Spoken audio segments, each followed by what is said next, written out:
こんにちは。お元気ですか？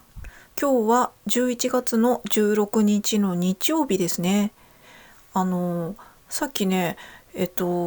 また喋って録音して今日動画アップしようって思って時計を見た時に今日日曜日だったんでびっくりしましたね。私今日土曜日だと思ってたんですよね。土曜日だから今日動画アップしなきゃと思って喋ろうと思ったら時計見たら日曜日って出てたんでびっくりしました。普通にナチュラルに間違ったなと思って、昨日とか何してたんだろうとか思ってね。いや、何してたんだろうっていうか、なんかね、今週ちょっとね、気分気分的に気分的になんか体調的にもかな、微妙にちょっと下がってたんですよね。だから週の真ん中、火曜日か水曜日とかは気分でアップしてるんですけども、それもなんとなくタイミングがつかめなくて、今回は週の中日のアップはなしでいいやと思ってて、でも週1投稿は必ずしようと思ってるからね、土曜日は何でもいいから喋ってアップしようっていつも思ってるんですけども、今回はね、普通に土曜日が気づかぬままに通り過ぎてましたね。結構目の前のことになんだろう、周りが見えてなかったのかもしれません。特別何かやってたわけじゃないんですけど、いつも通り自宅でね、お仕事をしてたんですけど、私のお仕事っていうのはもう本当に完全自分一人でやってるので、やったらやった分だけみたいな部分はあるんですよね。ただやってもお金にならないことっていうのももちろん十分あるわけで、いろいろ最近ね、その自分がやってるお仕事的なものでも悩んでたりとかしながらも、悩みつつも自分が決めたノルマはやらないとっていう、なんかそういうのがあって、勝手に自分で追いかけて、そして自分自身で追って追われて追いかけてを一人二役やってたみたいな感じで、なんかもうよくわけわかんなくなってたんですよね。で、やっぱりなんとなくやってるとか、なんとなく頑張ってるとか言うとね、なんとなくで終わってしまうので、量的な部分では自分がパソコンを上げてなんかやって仕事して稼働してる時間っていうのをもう分単位でつけてるんですよね。トイレに行ってる時間とかは入れずに、実際仕事してる時間を今日何時間仕事したっていうのをやってて、それである程度ね、自分がやっているやってないっていうのを目安にしてたんですけども、ただそれだとね、結局何も考えずに脳死状態でただやってるだけ、それを私頑張ってますみたいな、何時間もやっちゃった今日頑張ってますみたいにやってるのは頑張りではなくては怠惰だっていう考えが私にはあるので、それは良くないなっていうのはずっと思いつつも、ただ量的なものでもねやらないとっていうのがあって、なんかねもうわけわかんなくなってたんですよね。で、なんだろう、仕事の時間っていうのはね、もう習慣として分単位でね、あの仕事してる時間っていうのはチェックしてるんですよね。ただなんていうのかな、ここの内容のクオリティとか、あと中身の集中度合い、ただだらだらやってても何時間やった偉いみたいな感じになっちゃうじゃないですか。だからやっぱりある程度ノルマを決めて、あの何日から何日まではここまで終わらせる、何日から何日まではこれをやるっていうスケジュールを自分でノートに書き出して、カレンダー的なものに書き出してやってたんですけども、結構そういうのってなんて言うんだろう、ちょっと無理めに書くじゃないですか。で無理めに書いて、でそれをクリアしていくことによってある程度中身を濃くしていくというかね。でそれでやってると確かにいつもよりも仕事の量というか、なんだろう、詰め込み度合いがいつもよりも多くなって中身が充実したような気はするんですけども、その分疲れてしまうっていうのはやっぱあるんですよね。じゃあどうしたらいいのみたいな感じなんですけども、その何にもしない休むっていうことも含めて効率化なのかなっていう気はするんですけども、なんかね、難しいですよね。もしかしたらこう一人で、完全一人でぼっちで生きてて、ぼっちで仕事すらぼっちでやってるっていうのは、そういうのの客観的意見とかね、もしくは違う部分に風穴を開けてくるこの要因、他人とかがいないから、その辺のバランスっていうのが難しくなるのかもしれないなっていうのは思ったりしましたね。なので最近はね、自分のスケジュールをこなすことで結構いっぱいいっぱいになってて、曜日の感覚とかが一日ずれちゃったのかなって思いますね。昨日とかね、体調が微妙にそんなに良くないけど、微妙な中でも、こんだけ仕事できたぞっていう達成感はあったんですよね。ちょっと体調悪いけど、結構詰め込んで、結構頑張れたんですけど、ただ、もうやらなきゃ的なことで、こう、他のことが見えなくなってて、こ曜日とかも分かんなくなってたんでしょうね。だから金土ぐらいがね、なんかこう一日みたいな感覚になっちゃってたのかもしれないですね。それなのに、これはやっぱ頑張ったというふうに評価してはいけないなと思ったんですよね。なんかもうね、今日ね、久々に日記じゃないけど、こうノートにこう、日記か、こう思っててこうしたいとか、こうしていこうとか、ここ感じてて、ここがこうだからこうどうしようかなとか、そういう頭の脳みその中を一回こう書き出して可視化してみたいなことをたまにするんですけど、日記ですね。その日記帳がね、ほぼここ1年間つけてなかったことに気がついたんですよね。11月に入って数日前に1回書いて、今日もさっきちょっと書いたんですけど、その前の日記が去年の12月とかだったんですよね。だから1年間くらいは結構もう無我夢中でみたいな、本当は冷静になって一回自分を俯瞰して、目の前のことじゃなくって、目の前のことを取りたくなるけど、そうじゃなくて、もっとこうすぐには成果は出なくても、ちゃんと他のことを考えていろんなところに種まきしなきゃなのに、やっぱりね、それが怖くてってわけじゃないけどね、やっぱ脳死ですね。脳死。何も考えずに、とりあえず量をこなしてしまうっていうね、それはそういう怠惰を繰り返してたんだなっていうのを思いましたね。なんかもうどうしようって感じなんですけど、まあなんか私もやっぱ天才じゃないんだなっていうのは思いますね。当たり前か。当たり前なんですけど、こうやっぱりね、こう成功した人とか、私もね、すっごい成功者になりたいとか思ってるわけじゃないんですけど、ちゃんとね、自分一人で収入を得て、こうちゃんと生活ができてる人っていうのはね、一時期すごい頑張ってっていう話も聞けば、よく聞くじゃないですか、そういうのとか。ただマイペースでやってたけど、こういう時はこうしてとかね、そういう話を聞くっていうか、YouTube とかブログとかね、そういうやつで見てなんですけど、ああいうのはね、成功者しか発信してないから、ほぼね参考になるけどならない部分もあるっていうのはあるんですけども、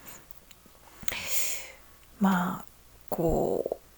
なんだろうな、こう1年ぐらいでうまくいったとかじゃなくて、1年経ってもこう同じとこで足踏み、もしくは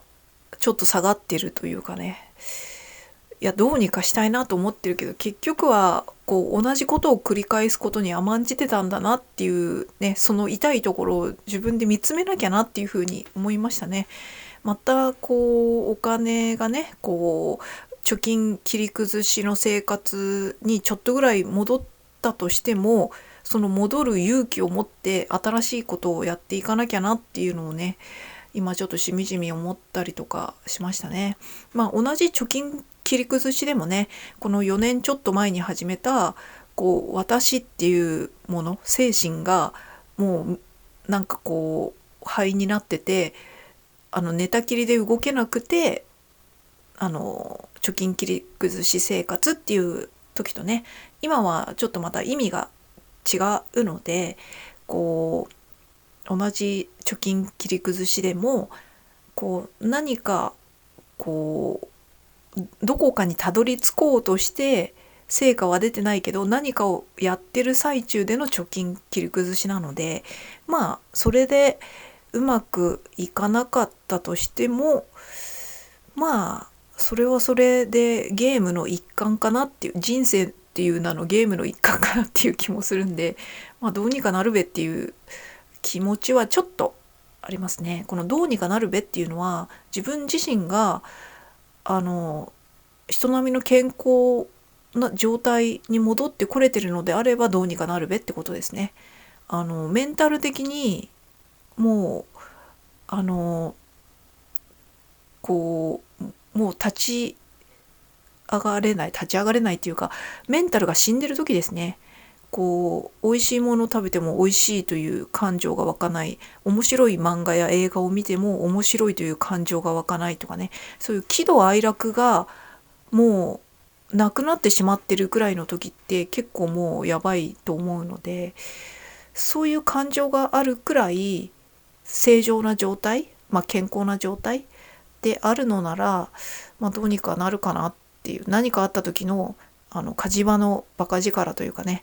とかも出せるくらいの健康をキープするっていうのも大事かなっていうふうに思うので、ちょっと怖いですけどね、その貯金切り崩しとか。ただ今現在ね、0円、収入が0円なわけじゃないので、今、細々と収入を得てるものにしがみつき続けるのっていうのはね、これは得策ではないとは思うので、ただ、やっぱ今まで自分が作り上げてきたというかね、頑張ってどうにか収入の一つの細い道を作ったものではあるので、それはそれで続けていきたいんですけど、それとは全く違うアイディアをどんどん出していろんなことにトライしていかなければやっていけないっていうか、なんかねその脳死でこの労力だけ費やしてそこで頑張った私みたいな、それで結果出なくて頑張ってもできなかったって言ってるのは違うでしょっていうのがあるので、どうにかしたいなって感じですね。なんかそんななんていうか、そういう前向きな素晴らしい話をしてるんじゃなくて、ちょっとやばい、最近人とも喋ってないからか、言葉がマジで出てこないんですよね。言語やがもう萎縮しちゃってきてんのかな。やばいなと思うんですけど、喋ってて単語も出てこないし、何かの昔はもっと普通に会社員だったりとか普通に周りに人がいた時はもっとスラスラといろんな言葉って出てきたんですけどね、いろんな人と喋ったりとかするといろんな人の表現技法とかも自然にインストールしてるから、この表現の幅もいろいろ広がりますよね。この言葉の使い方とかね、その語彙も増えるし、なんかもうやばいなって思うんですけど、そんなことを考えたりとかしてました。ね、なんか、ちょっと何喋ってんのかちょっとよくわかんなくなったんですけど、そうだな。今日ね、朝、ちょっと話はいきなり全然変わるんですけど、なんか自分で地語りしちゃっててちょっと嫌だなって思ったんで、この話もう終わり。金があんま稼げてないのはちょっと心配だけど、ちょっとね、ちょっとこの後コーヒーでも飲みますわ。ちょっと話変えますね。なんとなく今日のこと、今日朝、お茶を飲みながら YouTube 見てて、朝寝起きのひとときなんですけど、これはちょっと、面白いなじゃないけど、自分が興味がある内容を YouTube とか見るじゃないですか。それで、腸内環境とかね、健康と腸の話みたいなの私結構好きで、あの、えっと、前も動画でちょっと喋ったかもしれないですけど、藤田浩一郎さんの本とか結構好きなんですよね。もうお亡くなりになっちゃいましたけど、結構腸とか寄生虫とかそういうのを研究されてて、その方の本とかすごい面白くて、もう結構昔に買った本とかも捨てられずに結構取っっておいたりするんですけど、もう結構前の本でも今読んでも結構新しいなって思ったりするんですよね、内容的に。まあいいや。とにかくこの YouTube でその腸の話とかをしてて、それで目新しい話ではないんですけど、目新しい話ではないっていうか、目新しい昔からちょっと前から聞いてるけど、それの最新の話っていうことかな。アメリカ人とかデブが多いじゃないですか。デブが、すいません。肥満の方が多いじゃないですか。で、いろいろ、アメリカに限らずですけど、肥満とか、健康とか、そういうのって結構腸内細菌が関係するっていうのは、すごくここ十何年、20年くらいかな、は結構言われてきてて、私も腸関係の本とか好きだから、本屋さんとか行くとね、よくそういうのをなんとなくパラ読みして買っちゃったりとかしてたんですよね。それでなんか結果的に藤田浩一郎先生の本とか結構好きみたいな感じになったと思うんですけども、最近はね、本屋とかなかなか行かないから、そういう情報も頭に入ってきてなかったんですけど、YouTube で今日見たこの腸内細菌とかね、そういう、腸内環境が健康や肥満とかだいぶ関係してるよとか、あともう結構最近では当たり前に言われてるようになってきたのがね、腸脳相関、脳腸相関って言ってる人もいるかな。とにかく腸とね、脳みその脳は相関性があってとかね、腸の方が実は先だったとかね、いろいろそういう説はいろいろあったりはするんですけども、そういう相関性があるとか、いや、そういうのがあって、その YouTube の中でも一つこれはなんか私が結構好きな話題というかね、だなって思ったのは、動物実験ってマウスを使ったりするじゃないですか。で、ざっくりはしょって、無菌マウスに、人間の、デブな人の、腸内細菌と痩せの人の腸内細菌を移植すると、その無菌マウスはやっぱデブな人の腸内細菌を移植したマウスはデブったということでございますで、だからデブな人はデブになりやすいというかね、そういう腸内細菌を飼っているとかね、結局は長年の食生活とか生活習慣でそういう菌を自分で育ってたというかね、そういう菌優勢になったとかね、そういうことなんでしょうけれども、腸内細菌、食生活とかで腸内細菌とか変わってきますからね。だから痩せの人とかはそういう食生活とかね、生活習慣がそういうことをしてたことによって、そういう腸内細菌を自然にね、体の中にいる感じになってるんでしょうけど、いいや。ここで、ポイントとしては、この腸内細菌の移植っていう部分ですね。こういう話は結構今まで本とかでも YouTube とかでも何回か見たりとか聞いたりとかしたこととかはありましたけれども、だからそんなに昔からそこそこ聞いたことある話だなとは思ってたんですけども、なんか結局ね、このいわゆる便ですね、便の移植、便っていうとちょっと汚いイメージがあるのかもしれないですけど、便そのまんまじゃないですから、ろ過したものだから、腸内細菌をってことですね、を移植すると、結局太ってるとか痩せてるとかそういうだけじゃなくて、健康な人の腸内細菌を移植すると、それまでね、何かの疾患で治らなかった方が治るとかね、そういう事例もアメリカとかの研究であるらしいんですよね。だから便の移植便の移植っていうと便そのものじゃないんで、ここでは腸内細菌のって言っときますね。腸内細菌の移植っていう手法があると。ただ、それがなかなかね、この一般的に広まらないとか、医療という分野とはちょっと違うとか、あとはイメージ的な便の移植っていうのあれとかと、あとは、なんていうんだろう、健康な人のこの菌を移植しても、その菌がね、100% 完璧な菌なわけじゃないじゃないですか。まあ当たり前ですけど、それが移植した人にその良い影響を与えることもありますけれども、何かしらその人に合ってないマイナスな菌、その人にとってマイナスな菌も移植してしまう可能性っていうのもなきにしもあらずで、それによってその菌を移植された人が少し悪い疾患を受け取ってしまうっていう可能性もあるとかね、多分そういうのもあって、この便の移植っていうのがそんなにねそ